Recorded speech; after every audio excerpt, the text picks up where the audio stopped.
Je ne dois pas être angoissé à cause de leur complot. Mais comme mon Seigneur m'a fait la grâce de discerner ce qui échappe à vos regards, alors je vous en fais part à titre de rappel à toute âme soucieuse de son lien avec Allah, soucieuse d'être respectueuse des limites sacrées. Vous allez entendre de plus en plus souvent, les prophètes étaient tous noirs, jusqu'à ce que cela vous soit imposé et que vous ne puissiez le contester. Seulement, ceux qui affirment ces choses n'ont pas vu les prophètes.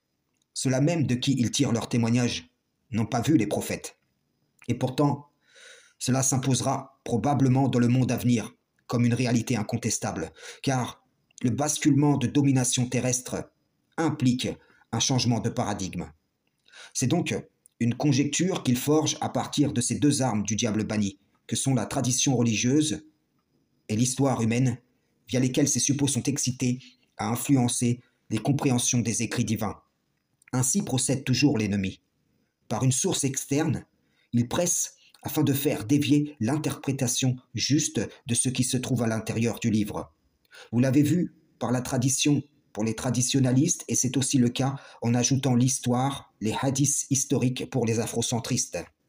J'avertis donc les muslimines, ne vous laissez pas influencer ou gagner par ces positionnements charnels, dogmatiques, dont la parole du Créateur n'atteste pas. Même s'ils vous disent, en but affiché, nous sommes soucieux de rétablir une vérité méconnue qui a causé beaucoup d'injustices dans le passé et jusqu'à nos jours, ne les croyez pas, car le but affiché par lequel ils sont eux-mêmes séduits n'est qu'une tromperie que le diable leur a donnée pour servir un but masqué, un but caché, qui est de remplacer les Israélites et les Arabes par d'autres peuples. Pour ce faire, il lui faut renverser la réalité. Comme le Coran le rappelle, le diable banni est le père de l'inversion accusatoire. Il va donc envoyer ses suppôts fouiller les hadiths historiques et traditionnels pour essayer de prouver que les Israélites et Arabes actuels sont des usurpateurs d'identité ayant volé celle des Israélites et Arabes antiques. Ceci est une étape essentielle du plan du diable banni. Voilà pourquoi ces suppôts matraquent partout où ils le peuvent la prétendue noirceur des prophètes. Si les gens acceptent la noirceur des prophètes, alors ils accepteront leur prétendue africanité. S'ils acceptent leur africanité, cela ouvre la porte pour les relier aux spiritualités africaines anciennes qui n'ont rien à voir avec l'islam. Et voilà la finalité du but masqué.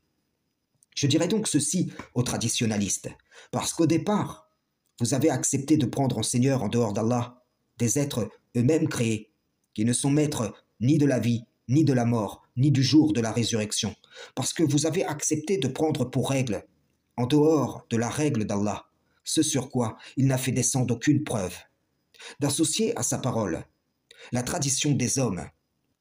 Eh bien, si votre tradition atteste de ce qu'ils disent au sujet de la prétendue noirceur des prophètes, vous serez contraint d'accepter cela comme fait religieux incontestable et vous le ferez, car c'est la volonté de votre maître, du diable banni, qui vous a commandé l'association via la tradition. Mais ceci ne pourra être imposé aux muslimines, car sur les serviteurs d'Allah, il n'a aucun pouvoir. Ce dont les gens de la tradition ont exulté va devenir un moyen d'imposition de position en vue d'une redéfinition de paradigme. Vous pensez que ces petites conjectures comme la noirceur des prophètes ou les faux blacks israélites et ainsi de suite ne sont que des positions sectaires non reliées entre elles, mais en vérité, ce sont des pièces d'un puzzle éparpillé destinées à s'emboîter les unes avec les autres pour former un nouveau paradigme mensonger, vendu comme le rétablissement de la vérité.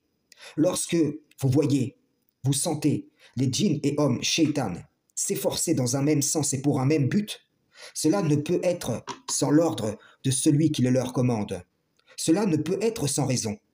Et vous qui acceptez les conjectures qu'ils véhiculent, vous qui les relayez, vous vous rendez complice. Vous êtes en fait en train d'abandonner l'ancien paradigme pour, avec la majorité des gens sur Terre, forger le nouveau mensonge.